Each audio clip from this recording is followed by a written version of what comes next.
What's up, YouTube? It's your boy Mark Dark, and I'm back with another video. If you're new, if you love BMF, go ahead and hit that subscribe button, like the video, and leave your theories, comments, everything down below. Now today we're going to be talking about BMF Season 1, Episode 1. This is the recap. Now I'm going to try my best to go over all the key points in this episode.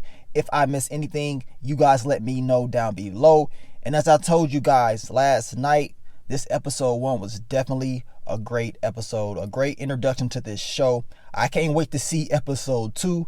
They did a very good job at showing small details about Detroit and how things were back in those times. They did a very good job at showing us the family dynamics of Terry and Meech. I mean, it was a lot of struggling going on, a lot of personal issues that they had to deal with. Overall, this was a very solid episode. Of course, your boy Terry, he ended up getting hit at the end of the episode, which is going to cause a hell of a ripple effect in the next upcoming episode. So let's begin the recap. Like I told you guys, if I miss anything, you let me know down below. So let's begin. Now it starts off, of course, Detroit 2005. Meech has returned home, trying to see how everything is. And of course, his boy, Rolly Roll, is sitting out there. He's kicking it, and he's like, man, is that Meech? He couldn't believe it. You know what I'm saying? He could not believe it at all. So he decides to throw him a big little block party to celebrate his return. Being back home makes Meech remember how everything started. And y'all know how it is when you ain't been home for a while and you go back and you start reminiscing. Well, this is exactly what Meech was going through. He's thinking like, man, all these years, man, this is where it all started. Then, of course, they show us the front of his original house, and then they give us the history lesson. It goes back into time, and we see the foundation of his family. Of course, what they're showing us, it seems like the family is doing good, everything is great, but you already know everything ain't what it seems, right? And as the show starts to continue, we start to realize that, you know, it is some small little struggles within the family, but it doesn't seem like anything major, right?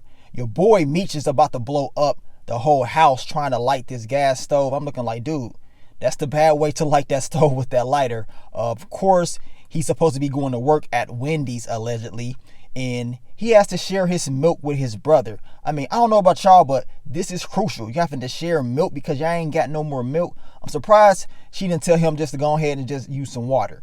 But of course, he ended up just having to use his brother's milk, and Meech was just laughing at Terry. Then as the show continues, we realize that your boy Meech ain't going to Wendy's at all. He ain't working at no Wendy's. He is trying to get this fast money. And of course, Terry's like, what are you doing? And Meech has to tell him, look, I'm trying to get this money. You know what I'm saying? I ain't about to be struggling for all this time. I'm going to eventually start moving up.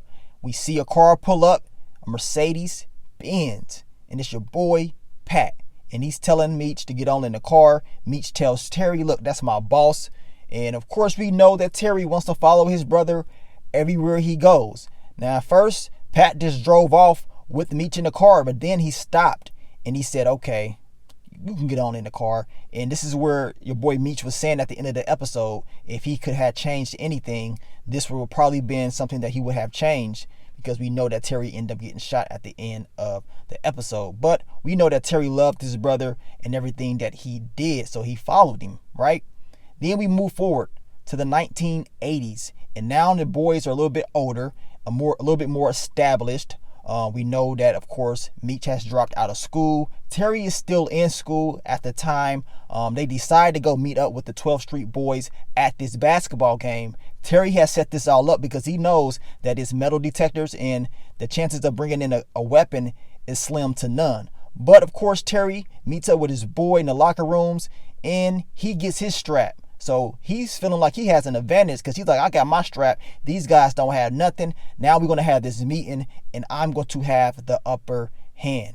Which at the end of the day, this could have been a mistake, as Meech was trying to tell him, this ain't you, right?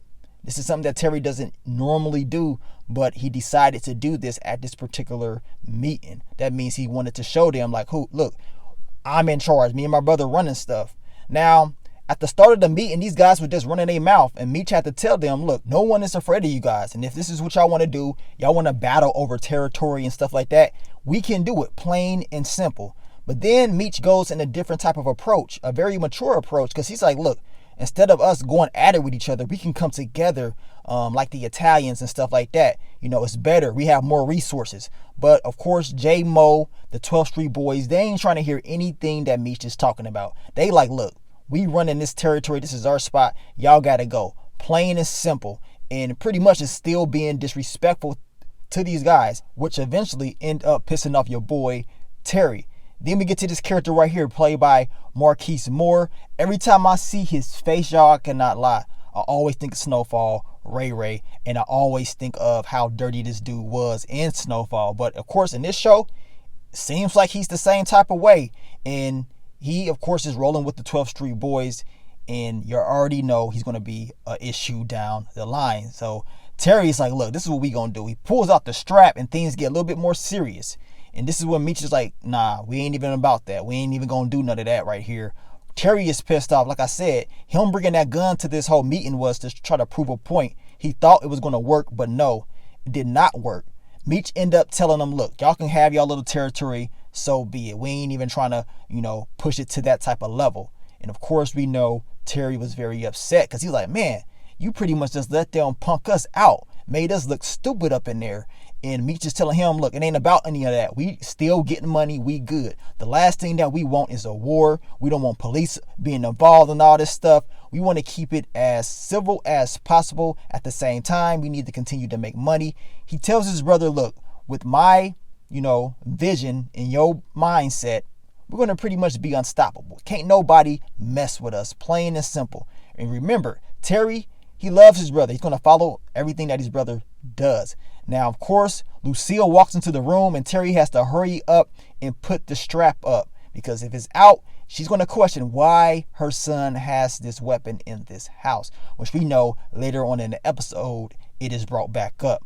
Now we get to Charles, and remember, Charles is a struggling musician, and he's struggling within the bills as well. He doesn't even know it, and that's the sad part, to think that you're working and providing for your family, but in reality, it's not really working. It's not enough.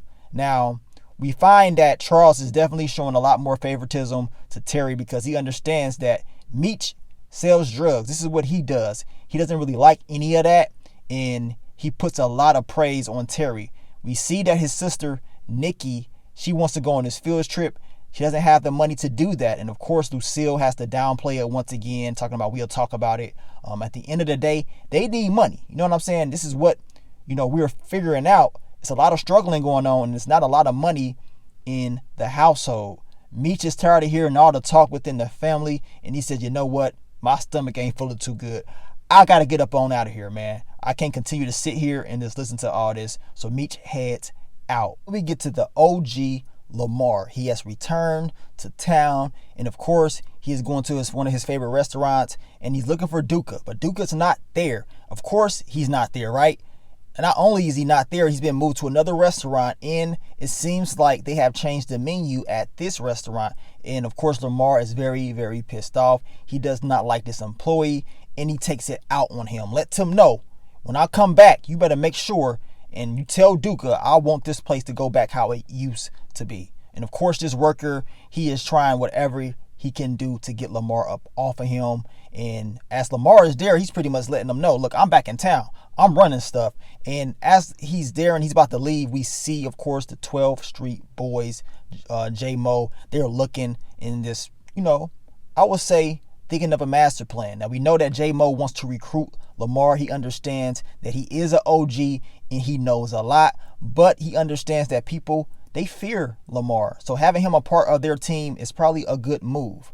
Then we get to your boy Pat, and he's telling Meech, you should have went to war with them guys, them 12th Street guys. You got to let them know who you are. You cannot let them to take, your money from you. You know what I'm saying? So Meech is like, nah, I'm cool. We can do it in a better, smarter way. We can handle our issues better. We ain't on all that violence and, stuff like that. It doesn't make sense for me. Pat does tell Meech to make sure him and Terry, come to his little birthday party that he's going to be having very, very soon. And you already know Meech is like, I'm there and I'm going to be the freshest cat up in there. Then we see Miss Griffin, and she ain't playing around. She sees Meech, Terry, and the whole crew sitting outside, and remember, they are on 12th Street Boys territory, right?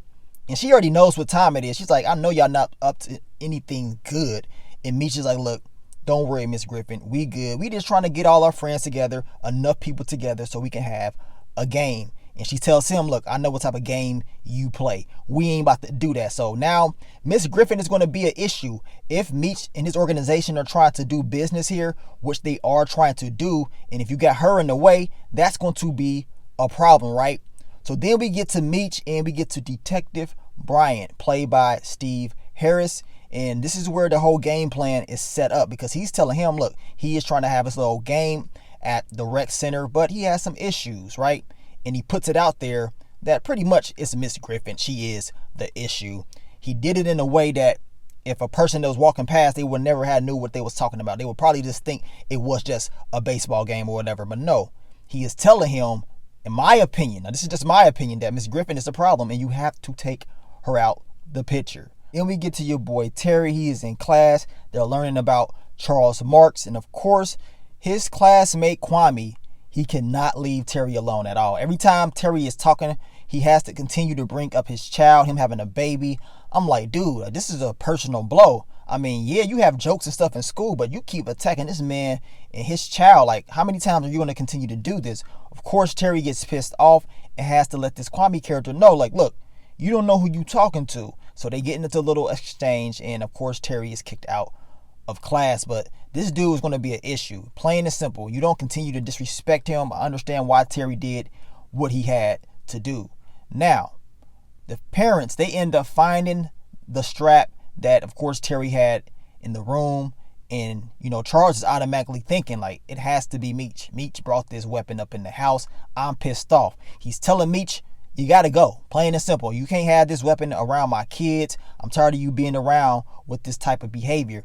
And of course, Meech is like, you're going to kick me out the house because of a weapon that, to be honest, is not even his. But Meech is not going to tell him that. He ain't going to rat out his brother. And once Terry does walk in and realizes that, you know, his father has told him Meech is getting kicked out because of the gun, you know, Terry's like, man, like, that's really mine, but it is what it is.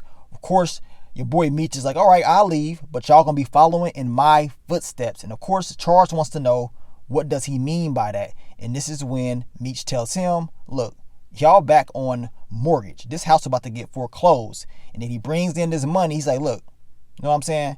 We can pay for all this stuff right now. And you already know Charles was upset because he's like, Lucille, I thought all the bills was taken care of. And then on top of that, you know, Meech is trying to pay for stuff. He smacks the money out of his hand. Meech swings on him. And then his father has to grab him up and lets him know, like, look, if you want to act like one of these cats on the streets, I'll treat you like one. And if you do that the next time, that's what exactly was going to happen. And I'm like, man, this is a very intense scene right here. This is something that you do not forget. You don't forget stuff like this. And of course, you already know that this had to be put into the show. Your boy Meech is like, all right, I got you. I'm up out of here. Don't worry about me. I'm leaving. But we know deep down inside, you know, Meech wants to save this family, but the family's like, no, we cannot take your dirty money. Then we get to your boy Meech. He's kicking it with Monique. He has clapped Monique's cheeks. Cash Doll has entered the BMF universe. Of course, she's telling him, look, why do you even go back and forth with your family? Like, what's going on? You stressing yourself out. And of course, Meech tells her, well, that's just how me and my family show our love for each other. And of course, your boy Lamar pops up. And he, of course, wants to see his daughter. He's asking her all these questions. She's like, first off, you know, why are you popping up unannounced at this time of night? Like, what are you doing? And she tells him if he gets him, you know what I'm saying, his stuff together, maybe he can see the daughter and everything like that. But you already know Lamar was not about to leave. You know, a guy like this is going to wait. And that's exactly what he did. He waited to see until Meech came out. And this is when he was like, okay, I got him. You know what I'm saying? He wanted me messing with my chick. Oh, nah, that is not about to happen. Now, Lamar did hit Meech, but he didn't hit him severe enough where he will be like real badly injured. And he tells Meech the next time he's not going to miss. And of course, Meech is like, are you crazy? Like, dude, what are you doing? And like I said, Lamar will be an issue down the road. Meech already learned about him earlier on in the episode because remember, Pat told him about Lamar, that he's back into town and the competition is getting real shaky right now. So you got to make sure you let these cats know exactly who you are. You cannot bow down to nobody. Then we get the history lesson from Meech about these different territories. Of course, we have River Roads, Detroit, and Ecorse. And I guess back in the day, Lamar, he used to rob all the dealers, right? This is what he used to do, rob all the dealers, and he used to sell H. That's what he used to do. And of course, he ended up catching an assault charge, and he ended up getting put away. And while he was put away, the younger crews start taking over. We have the 12th Street Boys, and of course, the 50 Boys crew. They start taking over, doing their thing, making their money. But Lamar does not like this. I mean, getting out because of Ronald Reagan. He was able to get out early, only serving 2 years. And when he comes back home, of course, he's like, what's going on? This ain't how it used to be when I was out. So now Lamar wants to prove that he can turn things back the way they used to. And he's not going to allow these young cats to run stuff. So we're going to see if that plan is going to work out. Then we get to your girl, Miss Griffin, once again. This is what I was talking about earlier on in the episode about the whole, rec center and stuff like that, the game. Well, Detective Bryant tells her, well, I got some drugs. And of course, your son had these drugs. Now, I can, of course, turn him in and he won't probably be able to get into college, or you can leave the rec center alone. And if you do that, I will leave your son alone. So right here lets us know Detective Bryant is definitely living that double life. He does have loyalty towards your boy Meech. Then of course we get back to Lucille and Meech, and they're having a conversation about Terry, the family. She tells him his brother will always follow everything that he does, and he has to leave Terry alone, leave him up out of this. And Meech is like, man, I just want to protect my family, make sure we all good. And she tells him, look, she cannot accept his money. And when he grows old one day and see his kids make those mistakes, he will know exactly how she feels on why she cannot take the money that he is trying to give her. I mean, this is a very sad scene, but that was something that actually happened, man. Very realistic. I'm glad that they put that in there. Like I said, family dynamics in this show was great. Then we get to your girl, Kato. Apparently, she is selling the 50 Boys crew product for cheaper than $50. And that's a no-no. Of course, Terry has to tell her, if you're going to continue to do that, that means you're going to have to go. Meech has to check her and let her know, like, look, you cannot, you cannot do that. I respect your little hustle, but that's something that we can't do. Now, Terry does come up with a great game plan on using the rest of the product that they had left over, making a more potent batch of product, and of course, contacting Pumpkin, and Pumpkin, and of course, put out word of this product, and they can start making a whole lot of money. And this is exactly what they do, of course, with the help of B. Mickey. They all start cooking, and they start making this money, and they start being very successful. I mean, this new game plan that they got is actually working. Now, I actually broke down this scene. They released this scene, I would say, like a week ago. So some of you guys that was following the channel, you already knew about this particular scene right here. But everything was going good after this whole strategy. Of course, they're listening to that Run DMC, King of Rock, and pretty much that's exactly what they are, the kings of rock. I mean, literally. And I'm like, okay, I see what time it is. But they was having a lot of fun doing this, and as you can see, they was very successful at their task at hand. But did you guys notice Miss Griffin? Miss Griffin was sitting out there. She understood, like, okay, I see what time it is. Like, you guys set all this up, and then y'all try to play me. Okay, so you already know she's going to try something. I don't know what she's going to try to do, but this ain't the last time that we're going to see Miss Griffin, in my opinion. A person like this is not going to let that go. At the same time, if she does make a move, she has to make sure her son is protected from Detective Bryant. So she has to make sure she is smart at what she does. Then we, of course, see your boy Terry counting the money. He's like, okay, we doing it. You know what I'm saying? We're finally being successful. It is time to go to this party that Pat is throwing, and it is time to be flashy. And as we can see right here, your boy Terry done got him a benzo, and the mud is clean, man. This benzo straight up clean. Everybody knows exactly who these guys are, and this is what Meech said. He said, tonight everybody gonna know who we are. They come in there fresh. Everybody, the whole crew. Kato clean, Meech and Terry, they straight up clean, and your boy B. Mickey. And of course, I think something's gonna go down between B. Mickey and Kato. I felt that type of vibe. You guys let me know what you think about that. At the party, J Mo, 12th Street Boys, he was trying to recruit Lamar, but Lamar wasn't having it. Lamar is like, nah, I'm good. You know what I'm saying? You ain't got nothing to be worrying about when it comes to me. I think he's eventually going to try to continue to try to recruit him, but Lamar is an OG. He's trying to do things the way he wants to do them, and it did not play out the way J Mo wanted it to play out. Now, Kwame, of course, was causing more issues once again. Then, Terry had to check him once again, but Meech stepped up. And once Meech stepped up, your boy Kwame kind of just walked off. He knew what time it was, and it was not worth getting into any issues at this party. Alala has entered the BMF universe. Her name is Markeisha, and ain't Lakeisha no more from Power. It's Markeisha. And of course, you can already tell she is feeling Terry. Terry knows this, and he's looking like, okay, I see what time it is. But she is the wife of one of the business associates that these guys are going to be working with Pat. And like I said, this could be an issue. This could definitely be an issue down the line. We're going to see how this all plays out. I just found it very funny that she had very similar names. Of course, we get to Pat. Meech and Terry wants to talk to him. They like, look, we need to re-up. Pat is like, man, y'all need to re-up. I just gave y'all product last week. Y'all selling too quick. I mean, I was cracking up. Wood Harris had me cracking up in this scene. And of course, Terry's like, ain't that what we supposed to be doing, selling? And of course, Pat is like, nah, look, yeah, you supposed to sell, but take y'all time. This ain't no 40-yard dash. Like, calm down. Of course, Meech tells him, look, we trying to re-up and we trying to get a break because they want to continue to expand their organization. They trying to make this money. But Pat tells him, look, I'm like God to y'all in this organization. See me as God. I'm only going to give you what you can handle. Once he says this, Meech understands that they are limited. Terry already told him earlier on in the episode, by them dealing with Pat, and getting product for him, they're going to be limited as far as what they can do.